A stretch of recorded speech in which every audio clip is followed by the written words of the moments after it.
Welcome, wanderer, to the shadows of forgotten time. You stand now at the threshold where history conceals its most terrible secrets. In this hallowed circle, every murder leaves an echo, every victim a silent plea. And I am here to give voice to those long silenced. Tonight, we journey to Polstead, where beneath the floorboards of a crimson barn, truth waited to be unearthed. These are the stories by Kid. In the spring of 1827, a pall hung over the village of Polstead. 900 souls lived beneath its shadow, their lives entangled by whispers and suspicion. The great red barn stood silent on the hill, keeper of secrets yet to be revealed. It was a time when England straddled two worlds, the industrial cities pulsing with steel and smoke, while rural hamlets like Polstead remained frozen in the amber of another age. The village paths were etched with footprints of centuries, worn by generations bound to the land and to each other. Each resident knew their place in this delicate web of existence. The church bell marked not just hours, but births, deaths, marriages, and soon it would toll for murder. On May 18, 1827, Maria Marten, a young woman of 25, stepped from her cottage door into the gray morning light. She wore her finest gown, green with black trim, and carried a small bundle of possessions. Her stepmother later recalled how Maria's face seemed illuminated that day, suffused with hope. She was walking to the red barn where she believed her beloved awaited to begin their new life together. She was never seen alive again. Her disappearance hung like mist over Polstead, not quite substantial enough for alarm, yet too persistent to ignore. Where had Maria gone? The question echoed through the village, finding no answer, until nearly a year later, when dreams, or perhaps something darker, began to haunt the sleep of her stepmother, Anne Marten. Maria Marten's absence created ripples through Polstead, but initially, these ripples were contained. After all, William Corder, the young gentleman who had courted her, provided explanations that soothed concerns. She had gone to Ipswich, he said. She was recovering from illness. Later, she had journeyed to London, perhaps even abroad. Corder even produced letters, apparently written in Maria's hand, confirming these accounts. Her familiar script brought momentary relief to her family, though the cold, uncharacteristic tone of the messages left a lingering unease. Still, who would question the word of William Corder? 24 years old, the son of a respected farming family, educated when most could barely write their names, his very presence commanded deference. Yet, as weeks turned to months, inconsistencies emerged like cracks in ice. Corder's stories shifted subtly. Maria was in one place, then another. She would return soon, then perhaps not at all. Neighbors began to exchange glances when his name was mentioned. Something in his manner seemed forced. His politeness a veneer stretched too thin. The village became a landscape of suspicion. Various theories emerged from corners of taverns and beside hearth fires. Some whispered that Maria had indeed fled, shamed by her past. She had, after all, borne a child out of wedlock, a stain that Georgian society deemed indelible. Perhaps she had abandoned Polstead to escape judgment, to begin anew where her history was unknown. Others suggested more sinister possibilities. Local men who had once courted Maria came under scrutiny. Had rejection turned to rage? Had jealousy corrupted to violence? Each potential suspect was examined, through the lens of village gossip. Their movements on that fateful day reconstructed through collective memory. Through it all, William Corder maintained his position of concern and confusion. His performance was masterful. The worried, almost husband, the gentleman assisting in the search for his beloved. When questions grew too pointed, too persistent, he made a decision that seemed perfectly reasonable. He left Polstead. The painful memories, he explained, were too much to bear. As winter settled over Polstead, a strange phenomenon began to haunt Anne Marten, Maria's stepmother. Night after night, she woke trembling from the same dream. Maria, pale and spectral, standing in the red barn, pointing to the earthen floor. Each vision was identical, each message the same. "Mother, I am here, beneath the floor. Dig." At first, Anne dismissed these dreams as manifestations of grief.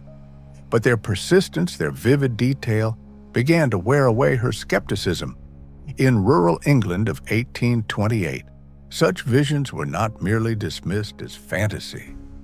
The line between the natural and supernatural world remained permeable, dreams potentially a channel through which the dead might speak.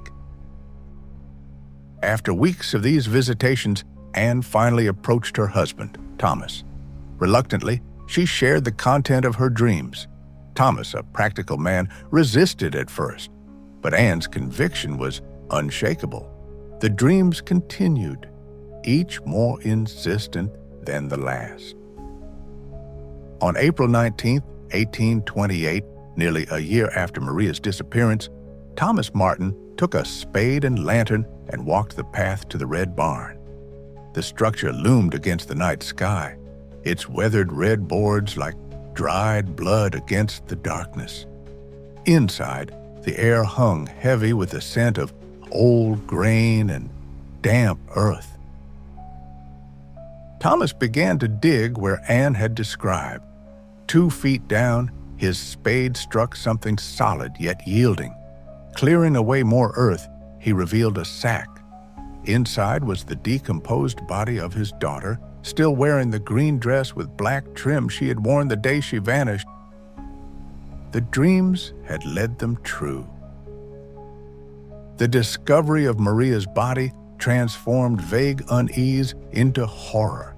The coroner's examination revealed the brutal nature of her death: a gunshot wound to the chest at close range, powder burns on her dress, and a blow to the skull. This was no accident, no crime of passion. It was methodical elimination. All eyes turned to William Corder, the gentleman who had wooed Maria in secret, who had planned their clandestine meeting at the barn, who had vanished from Polstead as questions mounted. But Corder had disappeared, leaving no trace of his destination. The authorities began a meticulous search. Letters were traced, witnesses interviewed, a portrait of Corder was circulated, his description published in newspapers. The investigation revealed disturbing patterns: previous entanglements with women, promises made and broken, debts accumulated and unpaid. Behind the refined facade lay a history of manipulation and betrayal. Finally, correspondence led investigators to London. There, in the anonymous sprawl of the metropolis, William Corder had established a new life. Under the name John King, he had not only escaped his past but had remarkably married again, creating a respectable household far from the whispers of Polstead. On April the 23rd, 1828, officers arrived at Corder's London residence. When presented with the warrant for his arrest, he displayed neither shock nor resistance. His only response was a quiet murmur: "I thought this might come." The search of his lodgings revealed damning evidence: a pair of pistols matching the bullet found in Maria's body, documents connecting him to Polstead, and most tellingly, notes on how to disguise one's identity. The careful construction of John King had been meticulous, suggesting not impulsive flight, but calculated reinvention. As Corder was escorted back to Suffolk, crowds gathered along the route. News of the Red Barn murder had spread like contagion, capturing the public imagination. Here was a tale that contained all the elements of Gothic horror: a secret liaison, a remote barn, a body concealed beneath floorboards, dreams that revealed the truth. And at its center, a gentleman whose refinement concealed monstrous intent. The stage was set for one of the most sensational trials in English history. On August 7, 1828, William Corder's trial began at the Suffolk Summer Assizes. The courtroom overflowed, while thousands more gathered outside, hungry for details of the proceedings. Inside, the prosecution meticulously constructed their case: Corder's debts and deceptions, the secretive nature of his relationship with Maria, the forged letters purporting to be from her after her disappearance. The testimony of Anne Marten created a particular stir. Her account of the prophetic dreams that led to Maria's discovery was admitted not as evidence, but as explanation. Even in a legal system increasingly focused on material proof, the supernatural element could not be entirely dismissed. Throughout, Corder maintained his composure, his genteel demeanor intact. He pleaded not guilty, insisting that Maria had died by accident during an argument, that panic had led him to conceal her body. His performance was compelling. The educated gentleman caught in tragic circumstances rather than the calculating killer the prosecution described. But as witnesses testified, as evidence accumulated, the carefully constructed image began to fracture. Letters revealed his pattern of seducing vulnerable women with promises of marriage, only to abandon them. Financial records showed mounting debts and desperate schemes to avoid payment. Witnesses recalled contradictory explanations for Maria's absence, each more elaborate than the last. Most damning was the forensic evidence. The position of the gunshot wound, the powder burns indicating close range, the additional trauma to the skull, all pointed not to accident, but to deliberate execution. The shallow grave beneath the barn floor suggested not panicked concealment, but calculated disposal. As the trial progressed, the true William Corder emerged from behind the mask of refinement, a man who viewed others as means to ends, who felt entitled to eliminate problems when they became inconvenient. The jury took less than half an hour to reach their verdict: guilty of willful murder. On August 11, 1828, Corder was hanged before a crowd estimated at over 7,000 people. His final confession, penned the night before execution, confirmed what the court had determined. He had indeed murdered Maria Marten, though he maintained the shooting itself had been accidental, the concealment his only true crime. The case of the Red Barn murder reverberated far beyond Polstead. It seized the Victorian imagination, spawning ballads, plays, and sensationalist accounts. The Red Barn itself became an object of macabre tourism, visitors chipping away souvenirs until the structure was dismantled entirely. William Corder's body was subjected to a fate both scientific and grotesque. His skeleton was preserved at the Royal College of Surgeons, his skin, in a particularly disturbing turn, used to bind a copy of the trial transcript. Justice and spectacle intertwined until even his physical remains became objects of public consumption. Maria Marten's grave in Polstead churchyard became a site of pilgrimage. Her simple epitaph recorded her name, her age, and the manner of her death, a permanent reminder of how vulnerable women could be in a society that valued appearance over substance, that privileged male authority over female testimony. From our modern perspective, we can recognize in William Corder the profile of what we would now call a psychopathic personality.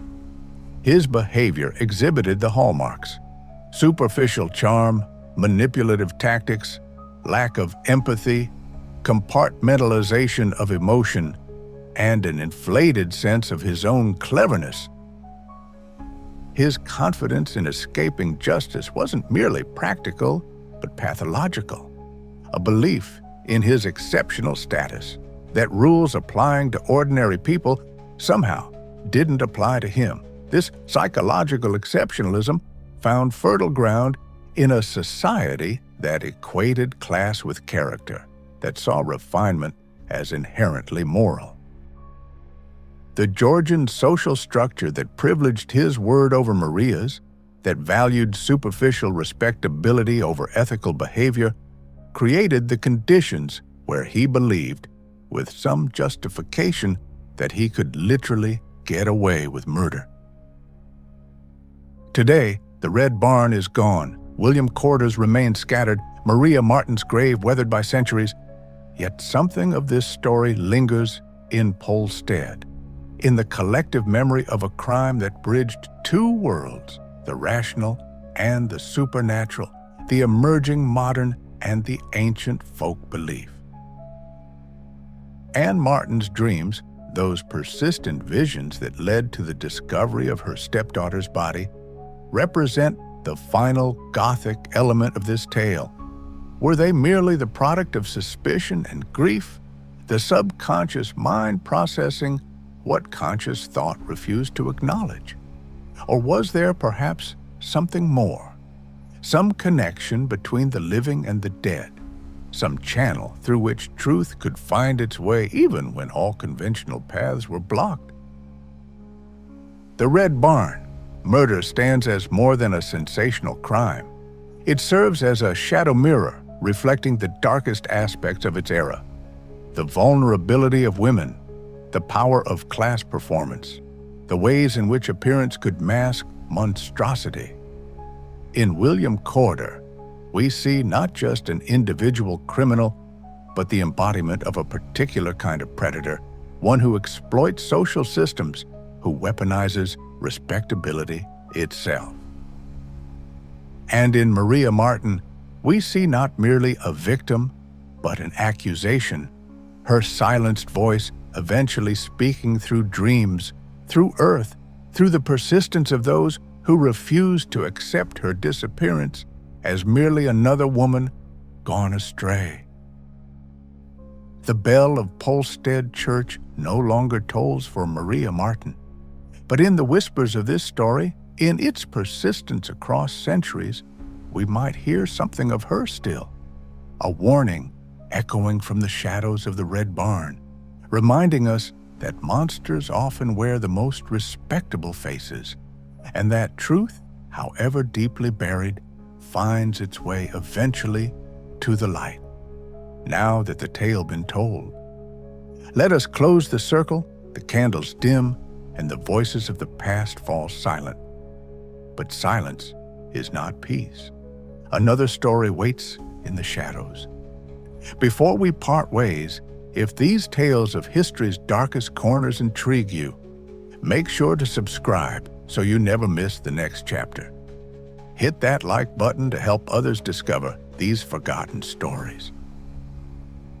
And I'm curious, if you lived in Polstead in 1827, would you have believed Anne Marten's prophetic dreams? Share your thoughts in the comments below. Join me again for the next shadow, the next crime, the next whisper from history. Thank you for watching the Stories by Kid.